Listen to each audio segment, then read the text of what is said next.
Hello అండి, welcome back to kitchen బనాన్సా. నేను మీ రమ్యశ్రీ. ఈరోజైతే మనం స్పెషల్గా ఉండే గుత్తి వంకాయ కర్రీని అయితే ప్రిపేర్ చేసుకుందామండి. కూరలలో రారాజు ఎవరంటే వంకాయ అని చెప్తారు కదా. అలాంటి వంకాయని స్పెషల్ గుత్తి వంకాయ మసాలా కర్రీని ప్రిపేర్ చేసుకున్నాం అనుకోండి, బిర్యానీ, చపాతీ, పుల్కా లేదంటే రుమాలి రోటీకి, బగారా రైస్కి దేనితోనైనా తినచ్చండి. అంత టేస్టీగా ఉంటుంది ఈ స్పెషల్ గుత్తి వంకాయ కర్రీ. మీరు కూడా ఒకసారి డెఫినెట్గా తయారు చేయండి, చాలా టేస్టీగా ఉంటుంది. ఇప్పుడు ముందుగా స్పెషల్ గుత్తి వంకాయని ఎలా ప్రిపేర్ చేయాలో చూద్దాము. ముందుగా ప్యాన్ పెట్టుకొని ప్యాన్ వేడెక్కాక ఒక 2 టేబుల్ స్పూన్ల పల్లీలను వేసుకుందాము. పల్లీలని లో ఫ్లేమ్లోనే మనము వేయించుకుందాము, హై ఫ్లేమ్లో కాదండి. ఎందుకంటే మనకి పచ్చి వాసన పోయేంత వరకు వీటిని వేయించుకోవాలి. అవి వేగుతూ ఉండగా కొన్ని మెంతులండి, ఒక పావు టీ స్పూన్ వరకు వేసుకున్నాను. మీకు ఇష్టం ఉంటే వేసుకోండి, లేదంటే పర్వాలేదు, కానీ వేస్తే రుచి చాలా బాగుంటుంది. ఇప్పుడు ఒక టేబుల్ స్పూన్ జీలకర్ర అండి, అలాగే ఒక టేబుల్ స్పూన్ ధనియాలు. వీటిని కూడా మనము లో ఫ్లేమ్లోనే వేయించుకుందాము. ఇవన్నీ మంచిగా వేగుతూ ఉండాలన్నమాట. సువాసన అనేది మనకి బాగా తెలియాలన్నమాట. అప్పుడే మనకి వంకాయలో టేస్ట్ అనేది బాగా వస్తుంది. అలాగే 2 టేబుల్ స్పూన్ల వరకు నువ్వులండి. నువ్వులని లాస్ట్లో యాడ్ చేసేసుకుందాము, ఎందుకంటే అవన్నీ తొందరగా వేగవు కాబట్టి. నువ్వులు లాస్ట్లో వేసుకుంటే తొందరగా వేగిపోతాయి కాబట్టి. అలాగే కొద్దిగా ఎండిన కొబ్బరి వేసుకున్నానండి, ఒక 2 టేబుల్ స్పూన్ల వరకు ఉంటుంది అది. వీటిని కూడా ఒక 2 నిమిషాల పాటు వేయించుకుందాము. ఇప్పుడు మసాలా దినుసులు వేసుకుందాము. 2 లవంగాలు, అలాగే హాఫ్ టేబుల్ స్పూన్ సాజీరా, ఒక 4 ఇలాచీలు, అలాగే దాల్చిన చెక్క అండి. మీ దగ్గర గరం మసాలా ఉంటే కూడా వేసుకోవచ్చు పొడి, కానీ ఇలా డ్రైగా వేస్తే మనకి సువాసన అనేది బాగా వస్తుందన్నమాట. ఇప్పుడు అవన్నిటిని వేగిపోయాయి కదా, ఒక ప్లేట్లో వేసుకొని చల్లార్చినిచ్చుకుందాము. ఇప్పుడు అదే ప్యాన్లోకి కొద్దిగా ఆయిల్ని వేసుకొని, ఆయిల్ వేడెక్కాక సన్నగా కట్ చేసుకున్న 2 ఉల్లిపాయలని వేసుకుందామండి, పొడవుగా కట్ చేసుకున్నవి. అలాగే ఒక 2-3 పచ్చిమిర్చీలు, కొద్దిగా కరివేపాకు, కొద్దిగా పుదీనా వేసుకున్నాను. వీటిని కొంచెం కలర్ చేంజ్ అయ్యేంత వరకు మగ్గించుకుందాము. మనము గ్రేవీ కోసమని ఈ ఉల్లిపాయల్ని వేయించుకుంటున్నాం అన్నమాట. ఇప్పుడు కొద్దిగా చింతపండు అండి, మీ టేస్ట్కి తగ్గట్టు వేసుకోండి. అలాగే అల్లం వెల్లుల్లి అండి, ఒక 2 టేబుల్ స్పూన్ల వరకు వేసుకున్నాను. అల్లం వెల్లుల్లి డ్రైగా వేసాను, మీ దగ్గర పేస్ట్ ఉంటే కూడా మీరు వేసుకోవచ్చు. ఇవి కాస్త వేగుతూ ఉండాలి ఒక 2 నిమిషాల పాటు. కొంచెం కలర్ చేంజ్ అయితే మనకి సరిపోతుంది. ఇప్పుడు దీనిలోకి హాఫ్ టేబుల్ స్పూన్ పసుపు, అలాగే రుచికి సరిపడా కారాన్ని కూడా వేసేస్తున్నానండి. ఇవన్నీ కూడా మనం మిక్సీ జార్లో వేసుకొని మెత్తని పేస్ట్ లాగా తయారు చేసుకుందాము. ఇప్పుడు అలాగే రుచికి సరిపడా ఉప్పు అండి, ఒక టేబుల్ స్పూన్ కారాన్ని వేసాను నేను. ఆల్రెడీ పచ్చిమిర్చిలను వేసాము, మసాలా దినుసులు కూడా వేసాం కదా, మనం చూసి వేసుకుందాము. అలాగే ఉప్పును కూడా వేసాను.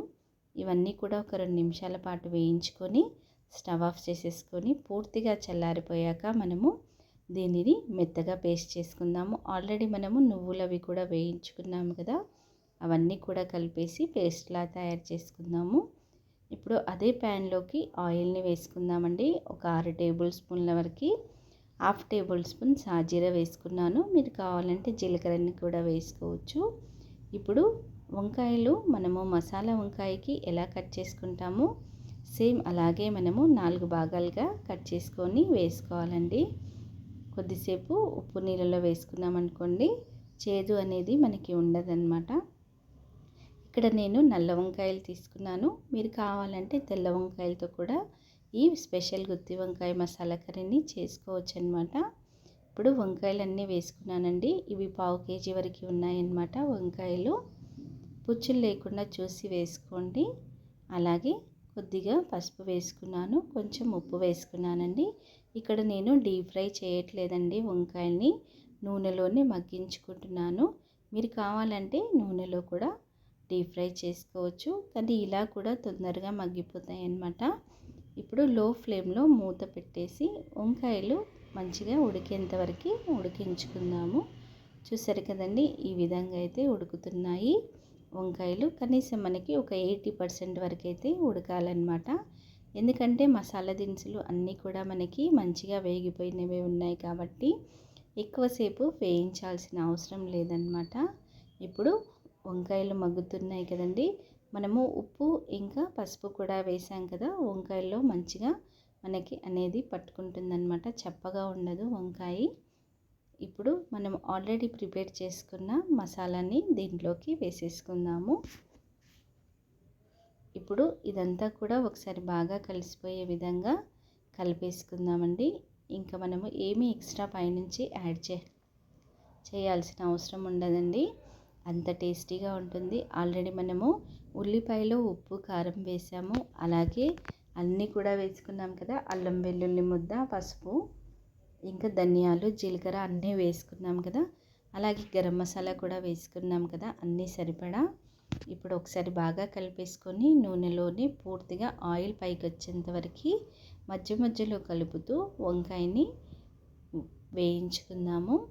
చూసారు కదండి, ఈ విధంగా అయితే మంచిగా వేగిపోతుంది వంకాయకి కూడా మంచిగా మసాలా పడుతుందన్నమాట. ఈ విధంగా చేస్తే వంకాయలు సపరేట్గా మగ్గించుకొని వేసుకున్నాం అనుకోండి, వంకాయలు ఒక్కొక్కసారి చప్పగా కనిపిస్తాయి మనకి తినేటప్పుడు.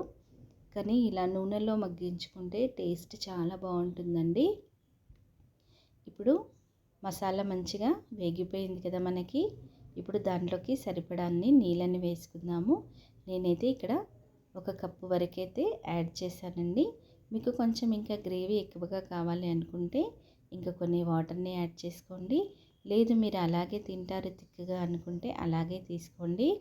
కానీ కొంచెం గ్రేవీ ఉంటేనే బాగుంటుంది కదండి. చపాతీలోకైనా బగారా రైస్కైనా కూడా కొంచెం సైడ్కి తింటే చాలా బాగుంటుంది గ్రేవీతో.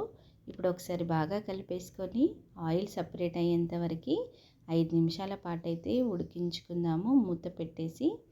చూసారు కదండి, 5 నిమిషాలు అయిపోయింది, ఆయిల్ మొత్తం సపరేట్ అయిపోయింది, వంకాయ కూడా మంచిగా వేగిపోయింది, ఉడికిపోయింది, అలాగే మసాలా కూడా మంచిగా ఉడికిపోయి ఆయిల్ మొత్తం సపరేట్ అయిపోయింది. ఇప్పుడు ఏదైనా ఉప్పు కారం తక్కువగా ఉంటే చూసి యాడ్ చేసి వేసుకోండి. నాకైతే ఇక్కడ అన్నీ కరెక్ట్గా సరిపోయాయండి. పులుపు అలాగే ఉప్పు కారము మనం వేసిన గరం మసాలా దినుసులు కూడా అన్నీ కరెక్ట్గా సరిపోయాయి. ఇప్పుడు ఫ్రెష్గా ఉన్న కొత్తిమీరని వేసుకోండి, ఒక గుప్పెడి వరకు. అంతే అండి, ఎంతో టేస్టీగా ఉండే స్పెషల్ గుత్తి వంకాయ కర్రీ అయితే రెడీ అయిపోయింది. మీరు కూడా ఒకసారి తప్పకుండా ట్రై చేయండి, చాలా టేస్టీగా ఉంటుంది. ఇంకా స్టవ్ ఆఫ్ చేసేసుకొని వేడివేడి అన్నంతో కానీ చపాతీతో కానీ తినేయండి, చాలా బాగుంటుంది. మీకు నచ్చితే కనుక నా ఛానల్ని చూసేవారు తప్పకుండా సబ్స్క్రైబ్ చేయండి, అలాగే కామెంట్ చేయకుండా మర్చిపోకండి. మీ ఫ్రెండ్స్కి మీ రిలేటివ్స్కి కంపల్సరీ షేర్ చేయండి. బాయ్ అండి.